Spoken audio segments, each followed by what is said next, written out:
Buenas, les habla el profe Gabriel.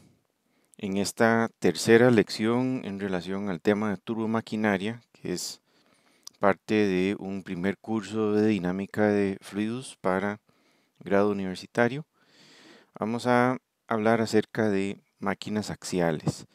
En realidad, las máquinas axiales son una categoría muy grande y sobre todo es muy complejo pronosticar con precisión su comportamiento. En una lección pasada se ha hablado de maquinaria centrífuga que se podía analizar aplicando las ecuaciones de flujo no viscoso incompresible a rotores de ese tipo y se podía aplicar a muchos tipos de bombas o de ventiladores con un margen de error relativamente pequeño. En el caso de las máquinas axiales, aunque hay métodos de cálculo manual que dan una idea de su rendimiento y de sus características, en realidad el flujo es muchísimo más complejo y por ende los resultados de aplicar los modelos que se van a estudiar en esta lección son mucho menos precisos que lo que hubiera sido en correspondencia, por ejemplo, una máquina centrífuga. Y mucho tiene que ver con la forma que tienen. No solo las hélices libres, como la que ustedes ven a la izquierda, son altamente tridimensionales, sino que son igual, es flujo mayormente axial, pero no dejan de ser un flujo tridimensional y por ende difícil o imposible de calcular manualmente. Otras máquinas axiales un poco más predecibles numéricamente son como el abanico de aspas convencionales en ducto, como el que ustedes ven en el centro, en donde igualmente va a haber mucho efecto tridimensional, por ejemplo, el fluido que trata de viajar hacia la periferia del abanico, digamos como alejándose del centro, además de la dirección principal, por supuesto, axial. Entonces, ese efecto de flujo tridimensional es el que le resta efectividad a la precisión de los cálculos o los tipos de cálculos que se van a ver en esta lección. Por supuesto, no solo propelas, hélices, como la que ustedes ven ahí a la izquierda, o abanicos conductos, sino también abanicos libres o ciertas bombas, como la bomba de refuerzo o booster que ustedes ven ahí al lado derecho, que son apenas para proveer una pequeña diferencia de presión, como un complemento para ayudar a una bomba principal que sí genera un cambio de presión más alto. Entonces ahí, como su aporte de presión es bajo, entonces el tipo de flujo que produce es principalmente axial. Entonces todas estas son máquinas axiales y todas ellas tienen más o menos las mismas propiedades, o sea, relativamente poco aumento de presión, pero manejan un caudal relativamente alto en comparación con su contraparte centrífuga. Vean que incluso las máquinas axiales más grandes, como esa que ustedes ven ahí, son álabes, en esencia uniformes. Lo que cambia es el ángulo de ataque, el ángulo que el aspa tiene respecto al flujo conforme va avanzando a lo largo del radio. Eso se va reflejado en los métodos de cálculo que vamos a explorar en esta lección. Entonces, el asunto es que el flujo es altamente tridimensional. Hay maneras para aproximar a flujo bidimensional, pero esas aproximaciones van a ser de menor calidad a las que, por ejemplo, ocurren con máquinas centrífugas. Entonces, muchas veces, cuando uno requiere optimizar máquinas como esta hélice para un avión pequeño o ventiladores que uno requiere optimizar para mínimo nivel de ruido, como el ventilador para CPU, para computador, que ustedes ven ahí del lado derecho, ahí no hay posibilidad de únicamente aplicar la teoría de cascada, que es el punto de partida para este tipo de máquinas. Y es precisamente lo que se ve en esta lección. Entonces tengan en mente siempre a la hora de aplicar cualquiera de los métodos de cálculo para ventiladores axiales que el flujo va a ser muy complejo, va a ser altamente tridimensional, parecido a ese que se muestra en esa imagen. El flujo entra relativamente ordenado a la máquina, pero sale muy desordenado, muy rotacional, con muchas turbulencias y eso que esto ni siquiera es un modelo numérico demasiado preciso. Es mucho mejor, por supuesto, que un cálculo manual, pero es como una muestra, ¿verdad?, de lo altamente tridimensional que es un flujo verdadero, un flujo en la práctica. Estas máquinas tienen también la característica que su curva es relativamente irregular. Esto es una muestra de un ventilador axial, un ventilador de hélice, en donde, como pueden ver, precisamente como tiene un mínimo relativo y un máximo relativo, quiere decir que para una misma presión diferencial, una misma cabeza, podemos tener hasta tres diferentes caudales. Una línea horizontal podría intersecar cualquiera de estas curvas en hasta 3 puntos. Eso quiere decir que un sistema que va a demandar una presión determinada puede ser que para la misma pérdida de presión esté en potencial de recibir tres diferentes caudales. Entonces, en ese sentido, ahí es donde puede ocurrir que el uso de una máquina axial vuelva inestable un sistema, que esté brincando entre un caudal y otro. Por eso es que en esta herramienta, en esta gráfica de catálogo, perdón, dicen explícitamente que no operar esos rotores, esos abanicos, como pueden ver, esas diferentes curvas se refieren a diferentes velocidades de rotación, las curvas en rojo. Entonces dicen no opere este abanico en particular a la izquierda de esa curva, porque claro, todo eso es la zona inestable y también, por cierto, es una zona relativamente ineficiente para ese tipo de máquina. El punto es que esto no es el caso de todas las máquinas axiales, pero sí es una característica frecuente en ventiladores y en bombas y en hélices de flujo axial. La teoría de cascada es, de nuevo, el punto de partida y le ayuda a uno a entender muchísimo muchas de las características de diseño que tienen las bombas, los ventiladores axiales, las hélices. Y es que se trata de partir el aspa, un aspa individual, de las que compone el ventilador o la hélice o lo que sea, partirla en un montón de tajaditas diferenciales y cada una de ellas analizarla por separado. Entonces, cada una de esas secciones que ustedes ven ahí en esa aspa, que está partida en un número finito de trocitos, a cada una de esas se les hace un análisis de flujo externo, como el que ustedes conocen de una lección anterior.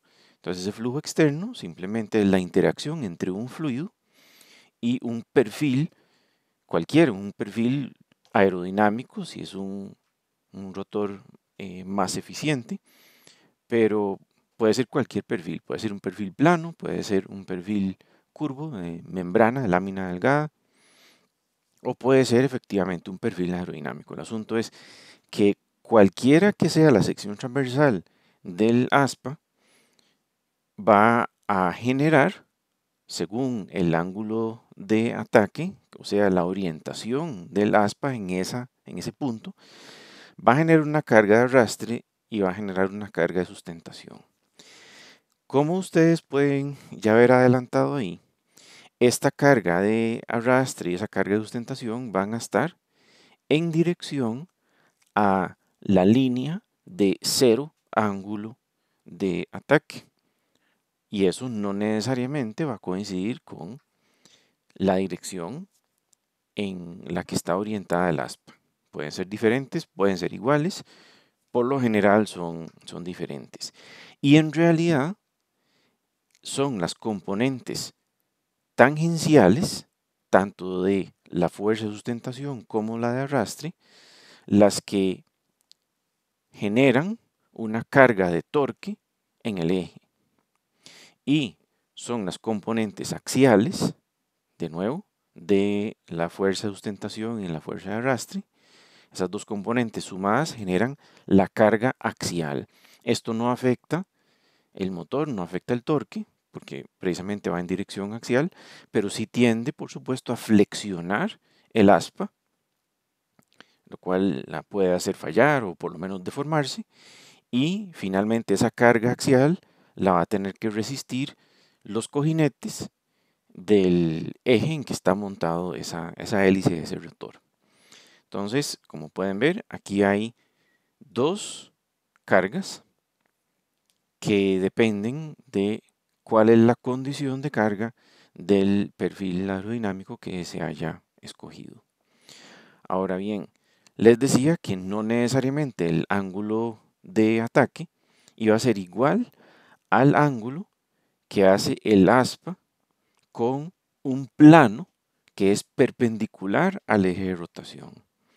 Pueden ser iguales, pero hay que tener en mente que probablemente van a ser diferentes.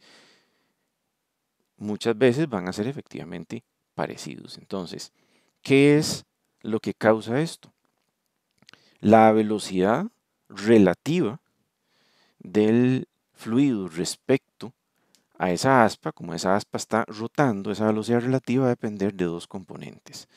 Una de ellas es el término omega cruz R, o sea, la velocidad tangencial. En este caso, como estamos pensando en un plano en el que se están moviendo las aspas, entonces la velocidad tangencial es simplemente ese, el producto punto de esos escalares, velocidad angular, por el radio, o sea, la localización de ese perfil en ese punto. Entonces, esa es la velocidad tangencial. Eso provee una de las componentes de la velocidad. Y la otra es, pues precisamente, la función de un ventilador, una bomba, es generar un flujo. Ese flujo va a tener una velocidad de entrada. Esa velocidad de entrada va a ser sencillamente el caudal demandado entre la sección transversal por donde hay flujo. O sea, toda el área barrida por las aspas. No el área de las aspas, sino el área barrida por las aspas. Entonces, esa velocidad de flujo va en dirección del eje. La velocidad tangencial va perpendicular al eje. Entonces, lo que percibe el aspa es esa velocidad relativa. Y esa velocidad relativa es una suma vectorial de esas dos componentes, de la velocidad de flujo y la velocidad tangencial. Entonces, como podrán imaginarse, si uno construye un rotor en donde uno coloca un cierto ángulo beta arbitrario, ese perfil es un ángulo beta, ¿verdad?, respecto del plano perpendicular al eje de rotación. Entonces sí, puede ser que a cierta velocidad y en cierta condición, ese ángulo alfa sub v sea igual a beta. Si eso es así, entonces el ángulo de ataque sería 0. Y entonces el aspa no estaría ni tomando energía ni contribuyendo la energía al flujo. Entonces, como pueden ver, eso es algo que puede ocurrir, pero no tiene ninguna utilidad. El ventilador no va a provocar una diferencia de presión a no ser que el ángulo de ataque sea diferente de 0. Entonces vean cómo más bien es casi que un requisito para que esa máquina axial sea de utilidad, que el ángulo de ataque sea mayor que 0. O sea, necesariamente la dirección de la velocidad relativa tiene que ser distinta de el ángulo en que está colocado el álave, ese ángulo beta. Evidentemente, para que funcione como un ventilador, no como una turbina, para que funcione como un ventilador o como una bomba, entonces beta tiene que ser mayor que alfa sub v. Entonces extraigamos un momentito ese triángulo de velocidades y podemos ver que esa diferencia de ángulos, para que esto funcione como un impulsor, o sea, como un ventilador o como una bomba, necesariamente requiere que el ángulo de ataque sea positivo. Entonces eso quiere decir que beta necesariamente tendría que ser mayor que alfa sub v. ¿Cuánto? Bueno, de eso se trata todo el proceso de diseño. Uno trata de escoger beta de manera que el ángulo de ataque sea uno que produzca mínimo arrastre y máxima sustentación, según la velocidad de rotación, el tamaño del rotor, o sea, omega r, y la velocidad que depende precisamente del caudal que uno quiere manejar y otra vez el tamaño del ventilador, o sea, esa área barrida por las aspas. Entonces es como un equilibrio entre una y otra cosa. Uno trata de escoger beta de manera que para las condiciones de operación que nos producen ese alfa sub v, el ángulo de ataque alfa sea uno máximamente efectivo. Entonces en este caso, ese alfa sub v proviene de sacar la tangente inversa de la relación entre la velocidad de flujo y la velocidad tangencial. Entonces, eso es precisamente lo que nos queda acá. Entonces, aplicando estas correlaciones, o sea, cuánto vale esa velocidad de flujo, cuánto vale esa velocidad tangencial, sustituyendo, simplemente nos queda esa expresión. Esta vale únicamente para ventiladores, impulsores, bombas.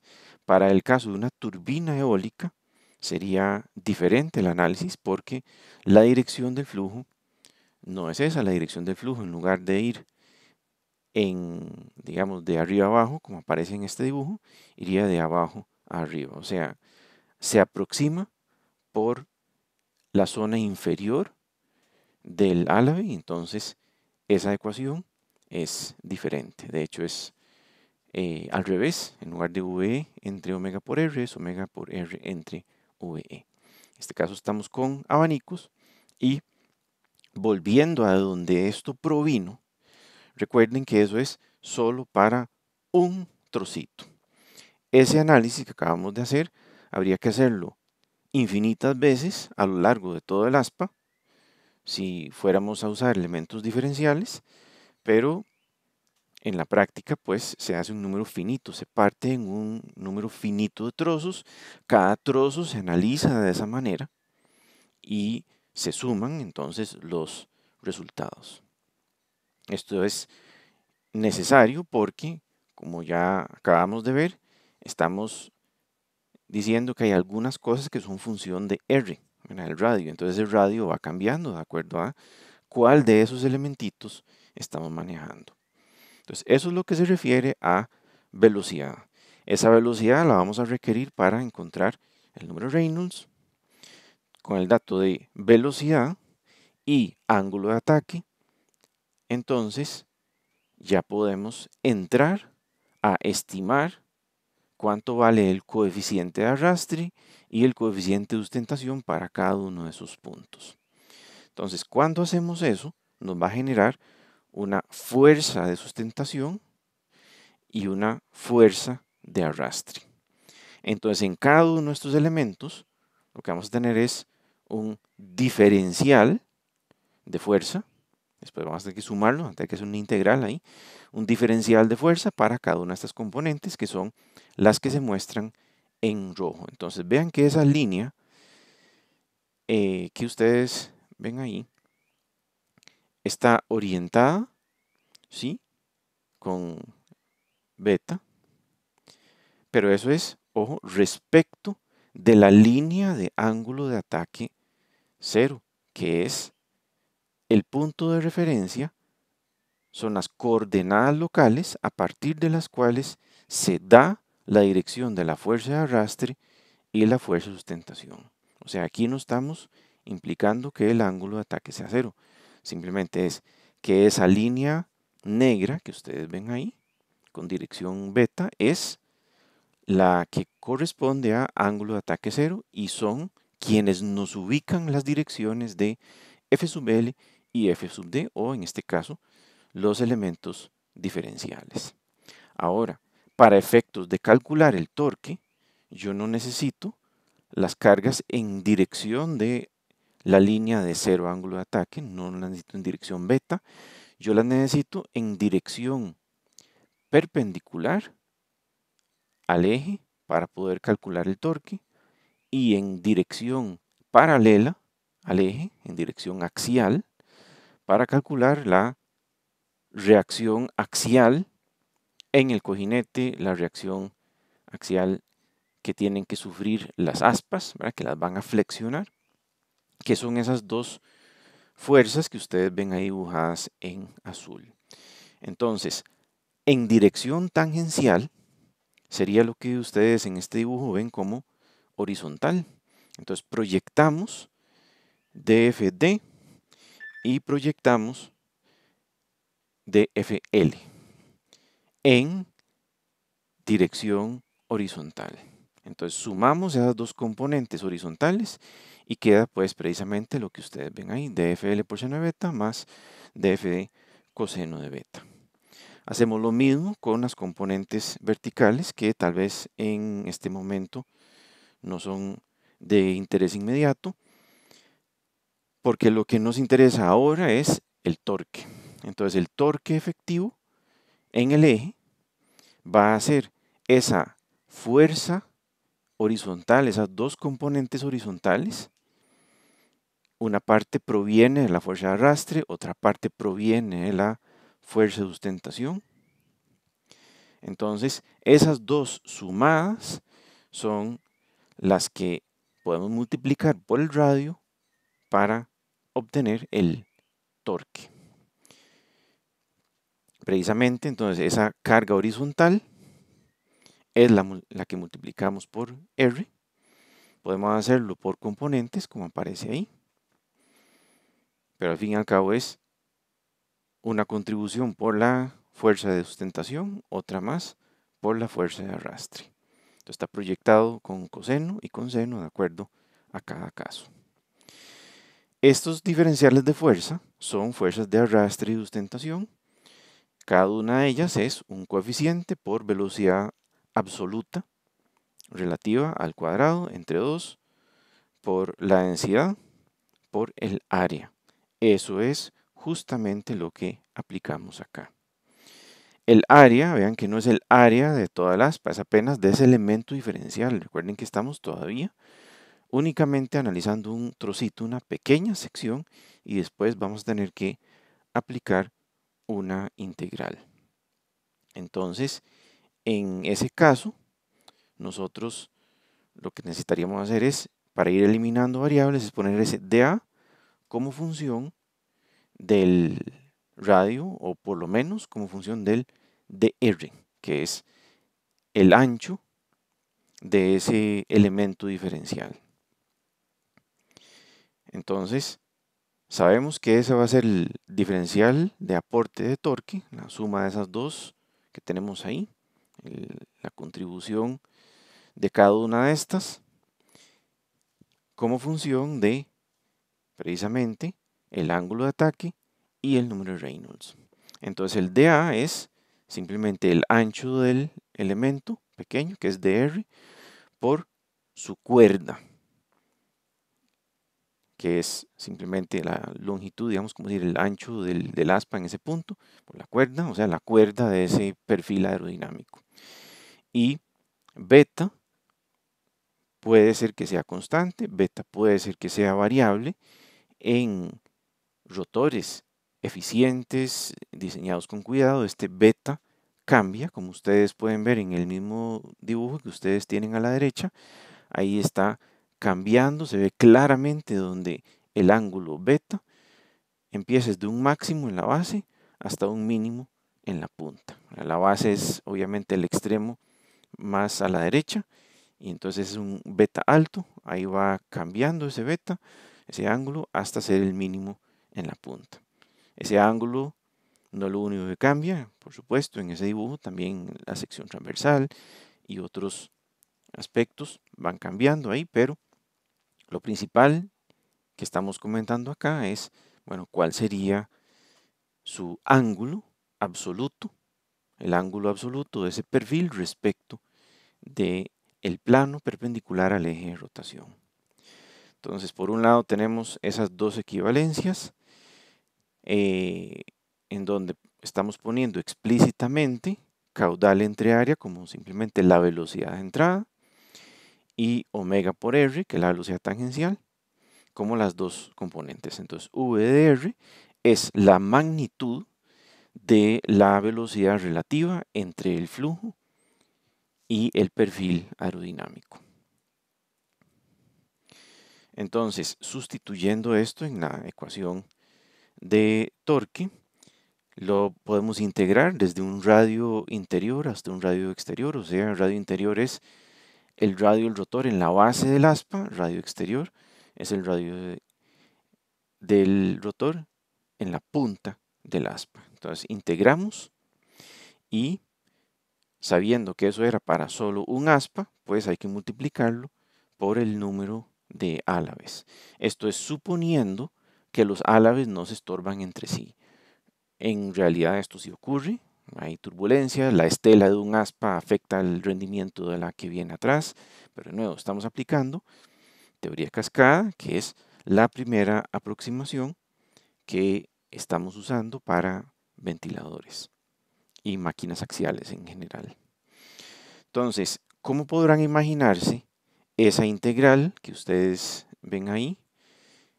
No tiene una solución analítica fácil y de hecho, a no ser que uno tenga ajustado algún polinomio, alguna ecuación, los coeficientes de sustentación y de arrastre C sub D y C sub L, entonces va a ser prácticamente imposible, o al menos muy poco práctico, hacerlo manual. Pero no importa, como les he venido adelantando, se puede dividir no en un montón de elementos infinitesimales de tamaño de R, sino se puede dividir en K elementos. Se discretiza esa integral, se pierde un poco de precisión, pero en comparación con todas las otras fuentes de imprecisión que este método mete, pues tampoco es tanto el perjuicio. Entonces, en lugar de dr, vamos a tener un delta r finito. En lugar de infinitos secciones, vamos a tener k secciones. Y ese k puede ser tan bajo como 5, 6 o 10, dependiendo de el tipo y el tamaño del abanico. No tiene que ser un número muy alto, insisto, porque no vale la pena, precisamente por las otras fuentes de imprecisión. Aquí la aproximación por discretización de la integral es la última de sus preocupaciones. Esto es para el torque. Recuerden que esto era la consecuencia de la fuerza tangencial, pero había también otra fuerza perpendicular tangencial que era la axial. Entonces la axial flexiona el aspa, genera una carga en los cojinetes, pero en términos de rendimiento de la máquina axial, de esa bomba, de ese ventilador, esa fuerza axial también tiene una utilidad directa para estimar el aumento de presión que esa máquina produce, que ese ventilador o esa bomba produce, el delta P o la cabeza disponible. Entonces esa carga axial se calcula de la misma manera, solo que en lugar de ser la componente tangencial, es la componente axial. En lugar de ser la fuerza resultante de color azul Horizontal era la fuerza resultante de color azul, vertical según vimos hace algunas láminas. Entonces, el resultado es este que ustedes ven acá, esa es la carga axial.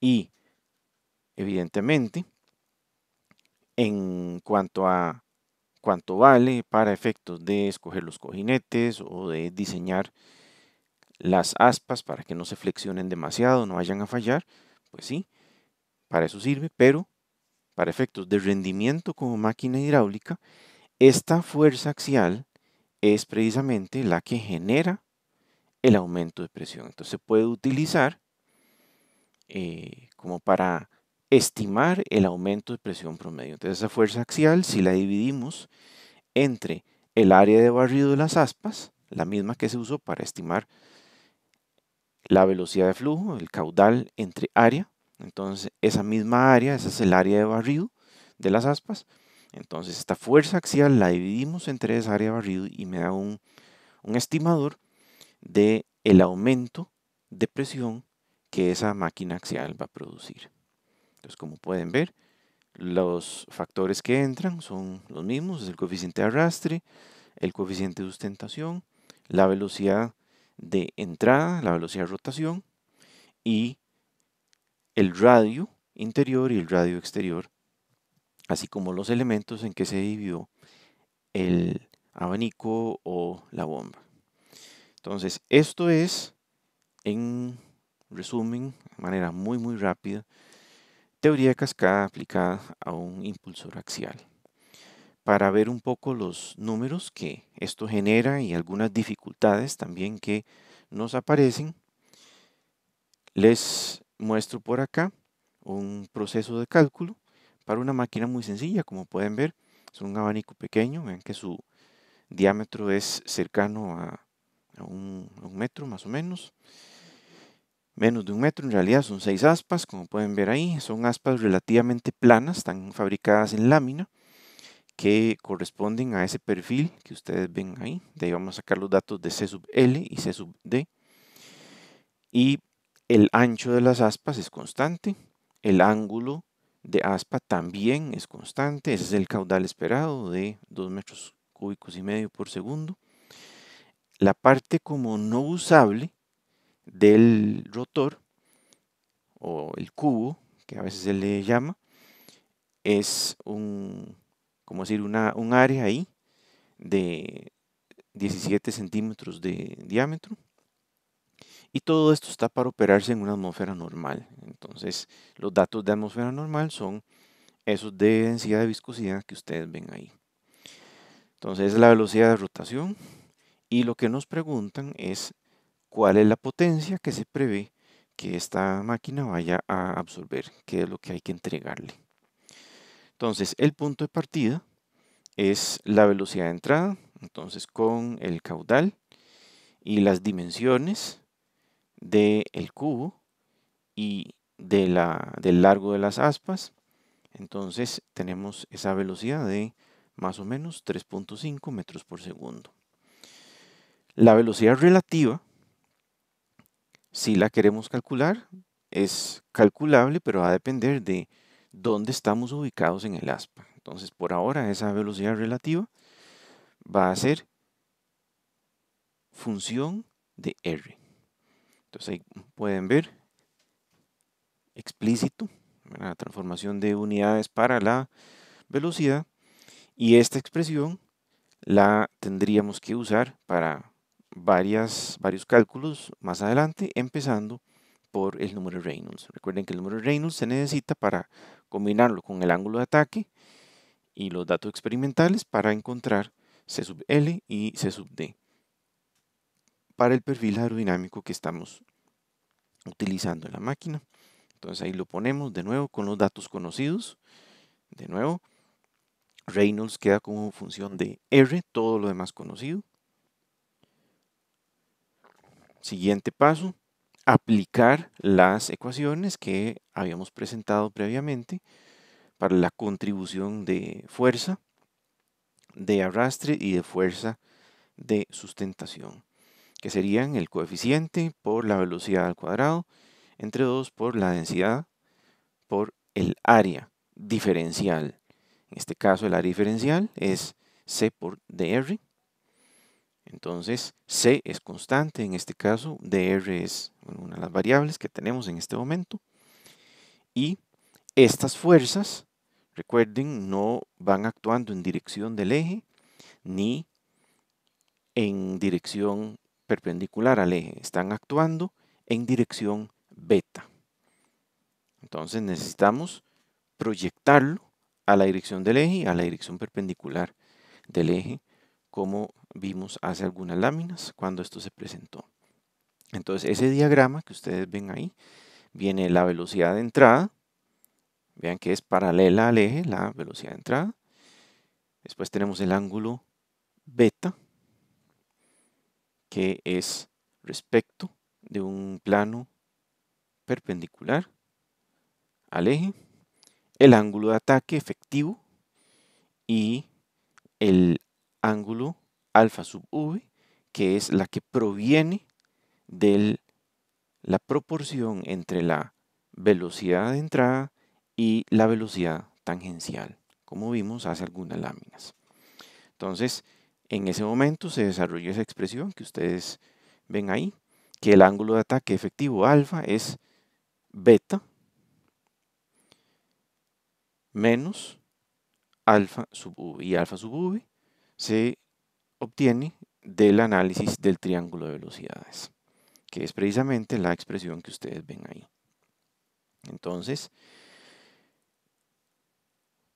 esas componentes de sustentación y de arrastre las proyectamos, la función coseno, función seno, las proyectamos en dirección horizontal, o sea, en dirección del plano perpendicular al eje de rotación, para obtener la fuerza neta que va a contribuir al torque.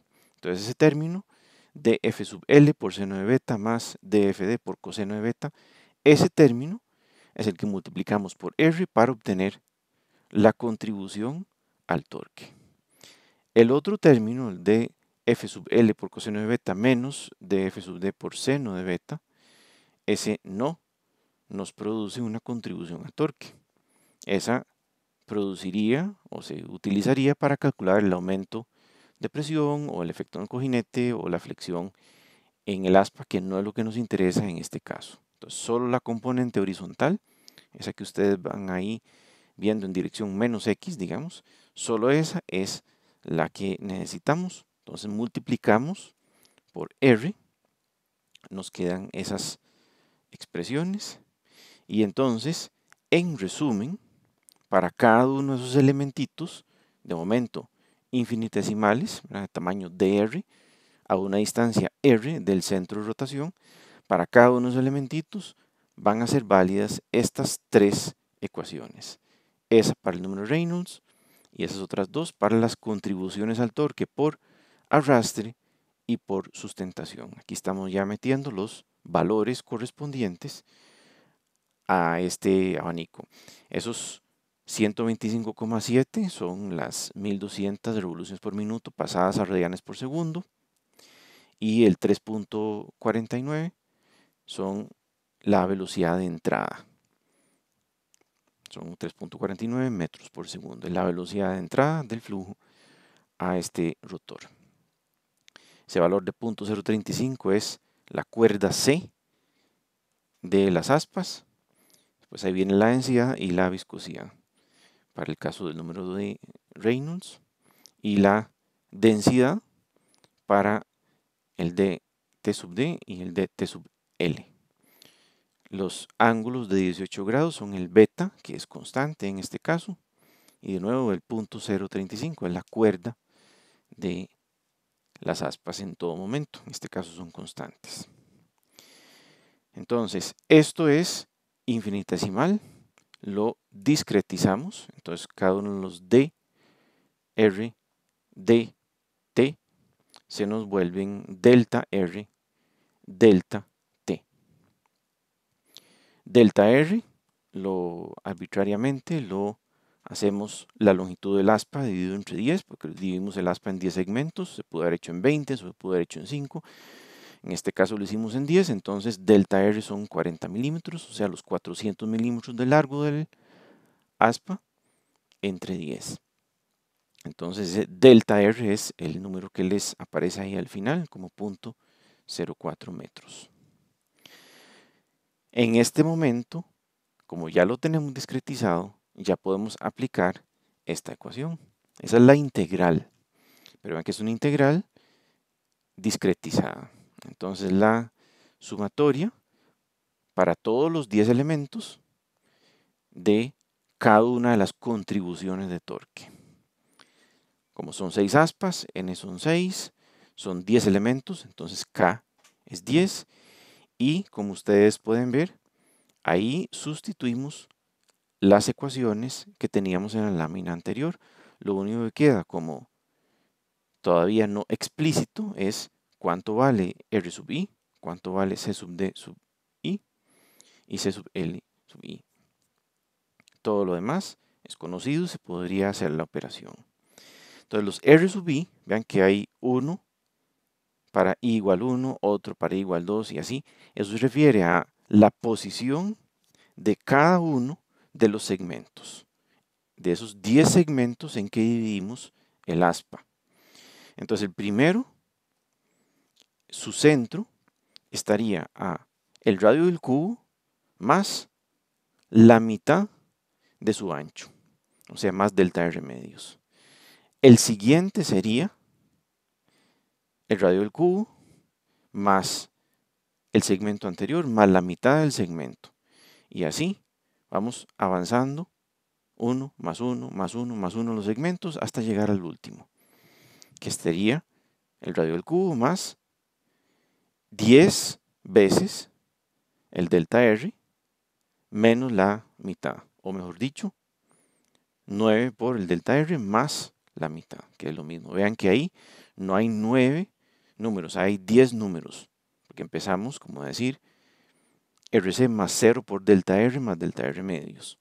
Entonces vean que hay 10 números, no nos falta uno. Estos números son los que ustedes ven ahí. Entonces cada uno de los R sub i's son esos que ustedes ven ahí.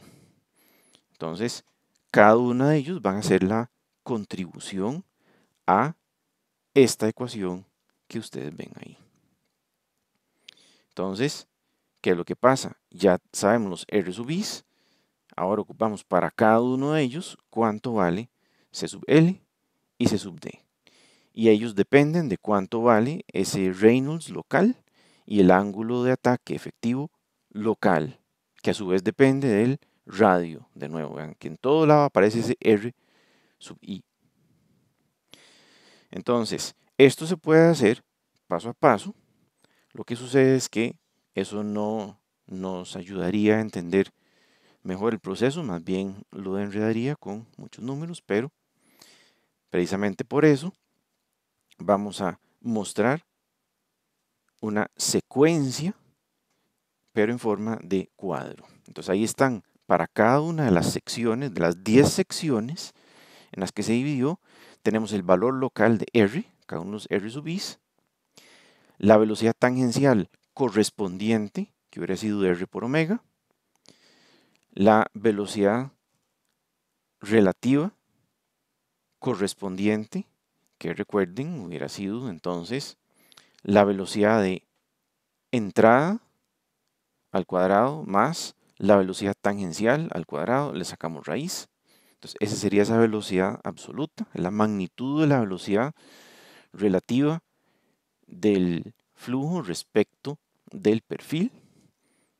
Entonces, eso es lo que tenemos en la cuarta columna que ustedes ven ahí.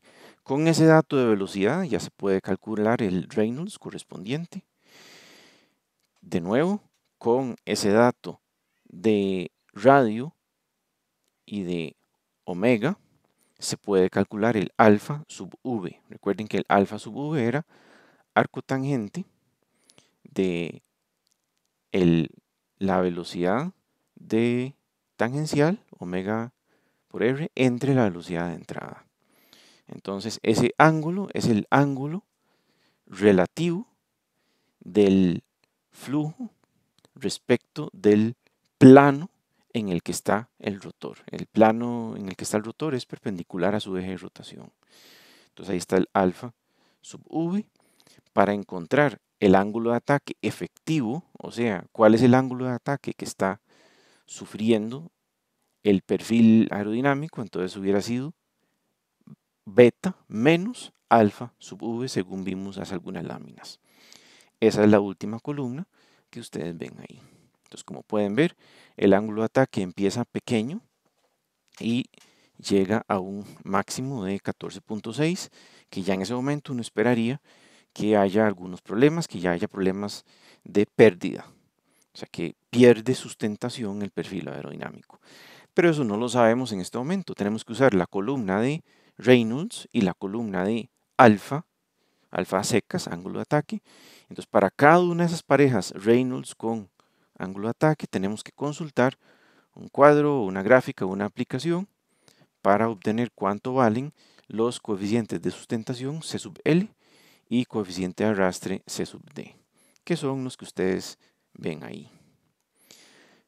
Obviamente, con eso conocido, o sea, con la velocidad relativa conocida, esa V a secas, que empieza en 13,6 y termina en 58,5, esa velocidad relativa, la densidad, el valor de C sub L, el valor de C sub D. Entonces, podemos encontrar las contribuciones, el D, delta, FL, delta, FD, delta, torque, para cada una de ellas, de esas secciones. Entonces ahí vienen esos delta torques, que son la última columna que ustedes ven ahí. Entonces vean que cada una de las secciones contribuye de alguna manera al torque. Las que están más cerca del centro del ventilador, como se mueven más lento y como su radio de palanca es menor, pues contribuyen poco torque. Empieza en más o menos 0.025 y la última sección, o sea, la punta del aspa, es la que más contribuye con 2.64. O sea, prácticamente 6 veces más contribuye el último trocito de aspa en comparación con el de adentro. Y eso es por dos cosas, principalmente por la velocidad. Esas contribuciones de torque van a ser proporcionales al cuadrado de la velocidad y por ende ese va a ser el factor que más influye. Entonces, esos torques todos sumados, esos delta torques todos sumados, resultan en esos 55,34 Nm. Entonces, al multiplicar eso por la velocidad angular para estimar una potencia, resulta en más o menos 7 kilowatts, como ustedes pueden ver ahí. Para un abanico de ese tamaño, un abanico de más o menos unos 80, 90 centímetros de diámetro, esa potencia es un poco alta. Eso lo que quiere decir es que ese abanico es relativamente ineficiente, pero es de esperarse que sea así. Es de esperarse que sea así porque es de un ángulo beta constante. O sea, no se cuidó en mantener el ángulo de ataque efectivo, el alfa, no el beta o el alfa sub v, sino no se cuidó de mantener ese ángulo de ataque efectivo cerca de los valores que dan buena eficiencia. Entonces, ¿qué pasa? Este rotor seguramente está desperdiciando mucha potencia en revolver el aire y en realidad poca de la energía de verdad se utiliza en generar un aumento de presión y un movimiento de ese flujo. Esto es convencional, esto es algo muy frecuente en abanicos axiales, no es raro, que si debería ser, no debería ser. En abanicos pequeños eso probablemente no es mucho problema. En abanicos grandes, evidentemente esto sí es un problema grande y precisamente por ello los beta varían según la distancia al centro. Eso es justamente lo que lleva a esos cambios. Incluso los abanicos pequeños, como el que ven en la imagen a la izquierda, pues hacen lo mismo, pero más pensando no tanto en eficiencia, sino en los niveles de ruido. Pero igualmente un ángulo de ataque grande produce más ruido de lo que se necesita precisamente para lo que ocupa uno en un ventilador, que es mover aire, no generar ruido. En todo caso, en este momento yo me siento muy complacido de que no estoy a cargo de la compra de un abanico de ese tamaño y en cambio voy a dirigirme a buscar un juguito.